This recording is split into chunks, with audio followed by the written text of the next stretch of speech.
네, 기도드리겠습니다. 감사하신 아버지 하나님, 저희들에게 좋은 식탁의 교제를 주셔서 감사드립니다. 또 준비한 정말 정성 어린 그 손길에 하나님 복 주시고 합당한 은혜를 더하여 주시기를 원합니다. 아프신 분들 또 회복될 수 있도록 인도해 주시고 또 삶의 여러 가지 어려움 당하는 우리 지체들의 기도에 하나님 응답해 주셔서 정말 하나님의 살아계신 그런 간증 남길 수 있도록 그래서 인도해 주시기 원합니다. 믿음이 연약한 사람들 하나님 성장하게 해주시고 또 아버지 하나님 신실한 일꾼들도 하나님 더해 주시기 원합니다. 오늘도 하나님 말씀을 잠시 우리가 공부하려고 합니다. 하나님께서 지혜 주셔서 잘 깨우칠 수 있도록 은혜 주십시오. 주 예수 그리스도의 이름으로 기도드렸습니다. 아멘. 네, 오늘 조직 신학을 잠깐 쉬고요. 너무 이제 지루한 그 주제가 계속되는 것 같아서 오늘은 성경의 역사에 대해서 우리가 한번 살펴보려고 보겠습니다. 여러분 출애굽기 31장 한번 보십시오. 출애굽기 31장. 출애굽기 31장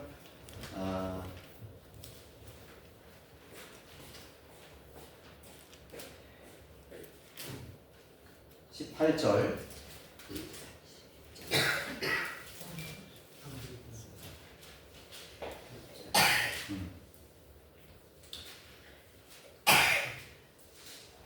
주께서 시내산에서 모세와 이야기를 마쳤을 때 하나님께서 손가락으로 쓰신 두 증거판인 돌판들을 모세에게 주신지라 이렇게 말씀하셨죠.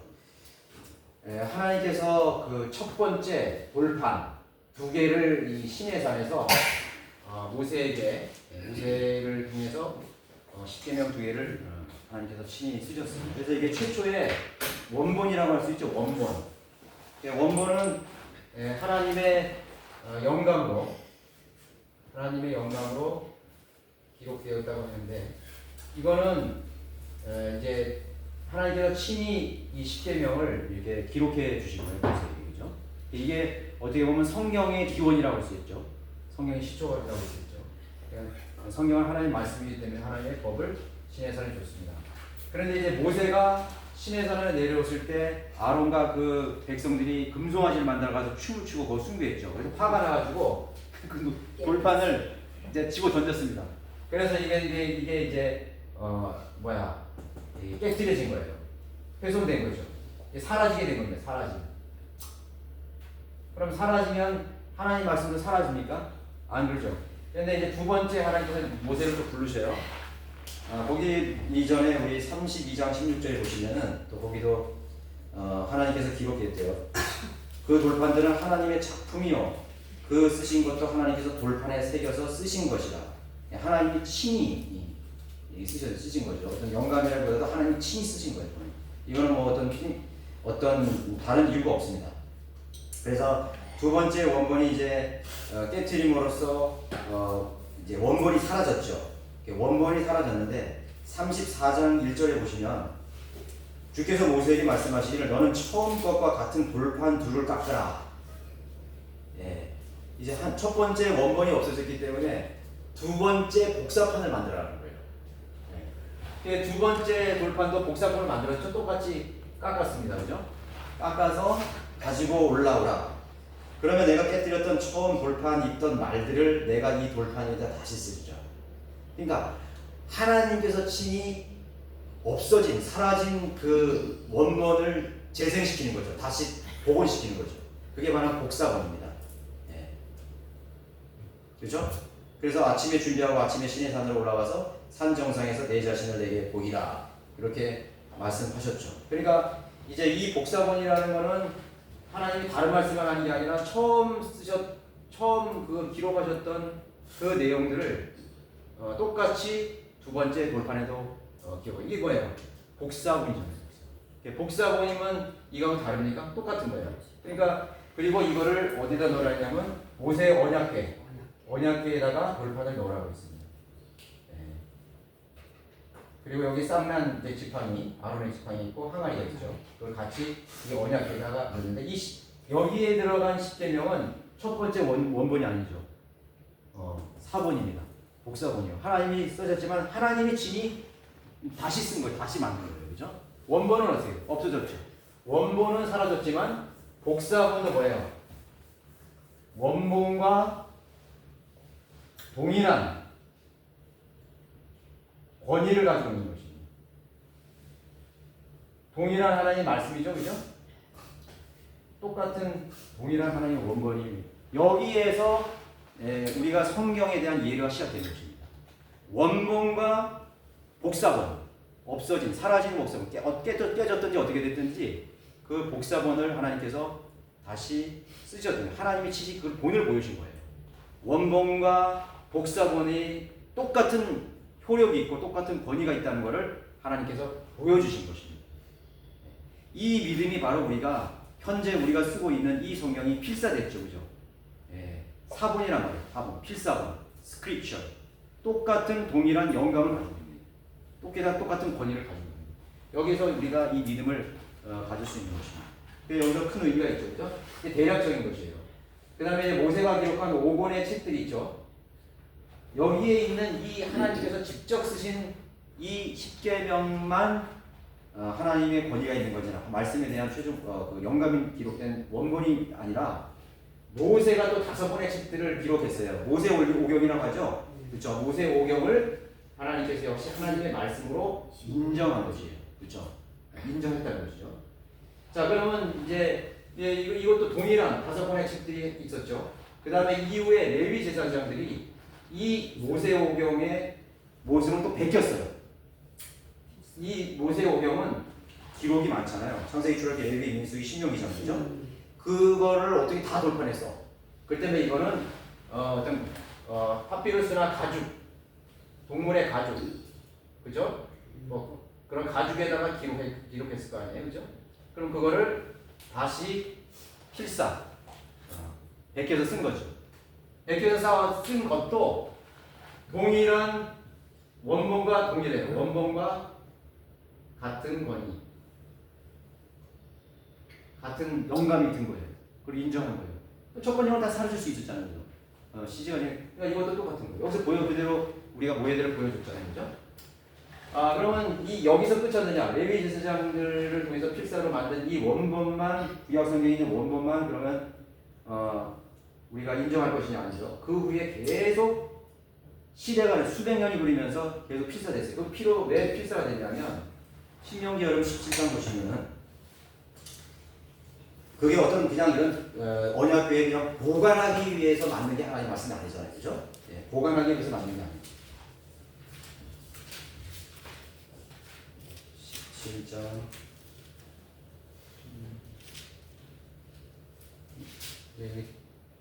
내가 잘못 썼나? 신명기 다른 데는 거 같네. 네.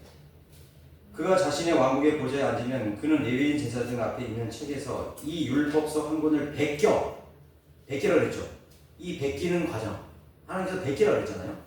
그와 함께 두고 평생 동안 그것을 읽어서 그가 주 그의 하나님을 두려워함을 배우게 하고 이 율법의 모든 말씀들과 이 규례들을 지켜 이것들을 행하게 할지니라. 그렇죠.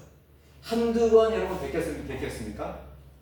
일평생 그거를 계속 또 읽고 꺼내서 또 넘기고 여러분들 가지고 있는 이 성경도 몇 번 바꿨을 거 아니에요, 그죠? 그럼 우리 사면 되지만 그 당시에는 그런 인쇄기술이 없었기 때문에 계속 베꼈다고. 그래서 평생 동안 그것을 읽어서 하나님을 두려워하게 하고 하나님의 율법의 모든 말씀들을 행하게 하려 하는 목적으로 이걸 계속 베꼈단 말이에요. 그리고 그것을 왕들을 위한 그런 지침이었어요. 그러면 여기에 있는 왕들을 위해서 만든 이런 율법서들이 뭐예요? 다 사본이라고, 사본. 복사본. 그렇죠? 이 복사본도 하나님께서 동일한 그 원본과 처음에 레위인들이 모세가 쓴 5권의 책들과 동일한 권위를 가지고 있는, 동일하게 영감받은 사본으로 인정했단 말이에요. 그렇죠? 그러니까 이러한 논리는, 이거 논리라고 보기 뭐하고, 이러한 사실은 오늘날의 이런 복사본의 시기, 지금 책의 원본은 남아있지 않다. 근데 하나님의 말씀을 우리가 정확하게 볼 수 없다. 이렇게 우리가, 그리고 첫째 원본과 똑같은 복사본을 우리가 가질 수 없다, 소유할 수 없다고 생각하는 사람들의 생각을 깨뜨려 버리는 것입니다. 그래서 여기 이 사람들이 이 필사본을 레위 지상들이 이걸 필사할 때 중간에 한자 틀렸잖아요. 그러면 틀려서 수정을 하는 게 아닙니다. 그거를 다 갖다 버려요. 완전히 다 폐기를 한 다음에 다시 처음부터 썼습니다. 그 얼마나 힘든 작업이겠어요. 그러니까 정말 하나님을 두려워하는 마음으로 하나님의 말씀에 대한 그런 원본을 그대로 보존해야 되겠다는 그런 떨리는 마음을 했을 때 하나님께서 그들을 쓰셔서 이 필사본들을 모세오경의 책과 원본의 책과 똑같이 필사가 됐던 거죠. 물론 같은 히브리어 말이지만은 그대로 그렇게 변개되지 않고 보존할 수가 있는 것입니다. 그 다음에 10편, 119편 이제 다윗까지 내려오죠. 거기 보면은 다윗이 자기 자신의 또 성경을 만들어요. 다윗이. 여기 보시면은 10편 119편 11절. 그래서 이제 여기 청년이 무엇으로 자기를 깨끗게 하리일까 하면서 주의 말씀을 내 마음에 간직하였으니 이는 내가 주께 범죄치 아니하려 함이니라. 이렇게 기록했죠. 그죠? 이 말씀들도 역시 다윗이 시로 쓴 그런 다윗이 쓴 이게 여기 지금 시편은 다윗의 시잖아요. 예. 예. 이 시편의 저자들 이 시편의 저자들은 다윗이라고. 다윗. 그러니까 성경은 모세오경 이후에 뭐 역사서, 시가서, 그죠? 그런 게 많이 있잖아요, 그죠? 우리가 솔로몬의 노래라든가 시편이나 잠언인가 전도서, 시가서가 또 있고, 또 역사서가 있잖아요. 또 예언서가 있고, 그죠? 그런 것들도 다 역시 하나님의 말씀으로 다 이렇게 필사된 것들. 그러니까 다윗이 처음에 시편을 기록한 것은 원본이었어, 그죠? 다윗에게 영감을 주셔서 하나님께서 시편을 기록했는데 그 시편을 다윗이 다 사라진 후에 죽고 난 후에 후대 사람들도 우리도 그죠? 그 말씀들을 이제 마음에 간직하기 위해서 범죄치 아니하라 하기 위해서 그 말씀을 읽고 또 묵상하고 또 공부했다는 거죠. 그것도 마침 이 율법책 다윗의 율법책들도 후대에 사본이라는 것이죠. 사본도 역시 똑같은 다윗이 기록한 그런 원본과 동일한 효력을 가지고 있다는 그런 이 원리를 말하는 것입니다. 그래서 여기서 이제 대략적인 구약 성경의 기록의 흐름이에요. 이게 흐름입니다. 더 자세한 거가 더 많은데. 그다음에 신약을 보면은 신약에 와서는 8명의 저자가 있는데 대부분 마태, 마가, 누가, 요한 그런 사도들이었잖아요. 8명의 저자가 있었습니다. 그리고 사도들이 있었죠. 그다음에 바울이 목회서신을 비롯해서 14권이나 우리가 27권의 신약 성경 중에서 14권을 쓴 거예요. 그죠? 하나님 말씀으로 서신을 쓴 거예요. 그래서 이것이 원본이었죠. 그죠? 그래서 이런 원본들이 또 필사됐죠. 이런 식으로 필사됐습니다. 이런 필사돼서 이것이 북시리아 안티옥에서 보존했어요. 안티옥에서 보존하고 있었고 이 사람들이 히브리어 성경을 보존하고 이 제자들이 쓴 성경을 가지고 있습니다. 그래서 100년 정도 경에 신구약이 다 완성이 됐어요. 그래서 이 구약은 히브리어하고 아람어라는 게 시리아어거든요. 시리아어. 그러니까 원래는 유대인의 히브리인의 조상들은 시리아예요. 시리아에 있을 때 히브리어는 건 강을 건너는 사람이란 말이거든요. 메소포타미아 유프라테스 강을 건넌 거예요. 그죠? 바벨론에서 건너왔잖아요. 그죠? 아브라함의 조상들이 강을 건너와서 정착했던 그 강을 건넌 사람을 히브리인이라고 했던 거예요. 그 히브리어의 그 기원이 되는 사람들이 시리아. 그 북부 시리아에서 성경이 또 이방인 지역에서 성경이 보존되고 있었어요. 신구약은 다 보존되고 있어요. 이걸 이제 전통 원문이라고 그러고 또 이걸 시리아 원문이라고 그러거든요. 전통 원문, 시리아 원문, 히브리 원문 또 이렇게 가리키는 것입니다. 문제가 없었어요. 그런데 그 당시에 이제 로마 제국의 그 시대에 이집트의 알렉산드리아에 있는 학자들이 있습니다. 그러니까 헬라파 학자들이 뭐 이런 필로라든가 팜필로스인가 오리겐이라는 사람, 이런 사람들이 여행을 가잖아요. 그리스로 여행을 하면 이런 안티옥을 거쳐야 됐어요. 그래 가다 보니까 이 사람들이 이런 그 고대 문서들, 이 성경이라고 하는 하나님 말씀이라고 하는 것을 사본을 만져가지고 막 본다 이거예요. 그 당시에 많이 뭐 복음도 전파되고 막 이렇게 됐었으니까. 그러니까 이 사람들이 이 알렉산드리아 학자들이 거기를 왕래하다가 이 사람들이 학자이기 때문에 항상 공부하려는 거 있잖아요. 그러니까 이런 책을 수집을 했어요. 수집을 해가 가져와가지고 이집트 알렉산드리아로 가져가는 거예요. 그래서 이집트 알렉산드리아 학자들 중에서 오리겐이라는 사람이 있었거든요. 오리겐도 신앙을 가진 사람. 이 사람도 자칭 스스로 그리스도인. 이 사람도 로마 시대에 박해를 당해서 죽은 사람이에요. 이 오리겐도 사실. 그래서 로마 카톨릭이나 개신교에서는 이 사람을 교부로 인정을 해요. 교부로 인정하지만 사실은 이 사람이 성경 경계의 시발점이 됩니다.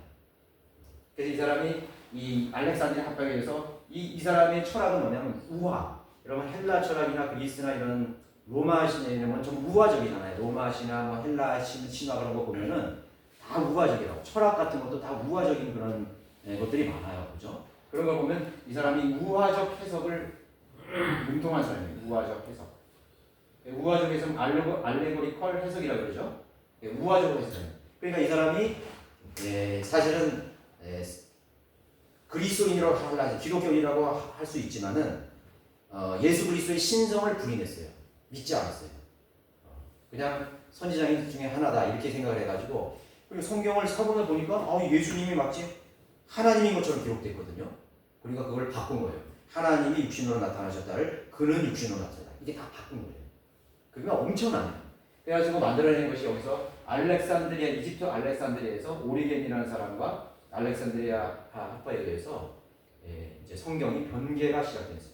그래서 여기서 요번에 다음에 계속 나갈 겁니다. 제가 다음에 나갈 건데 여기서부터 이제 심각한 문제가 여기서부터 시작해요. 그래서 변개된 성경의 이런 그 소스라고 할 수 있는 발산지라고 할 수 있는 것이 이집트 알렉산드리아 지역이라는 사실을 알고 계십니다.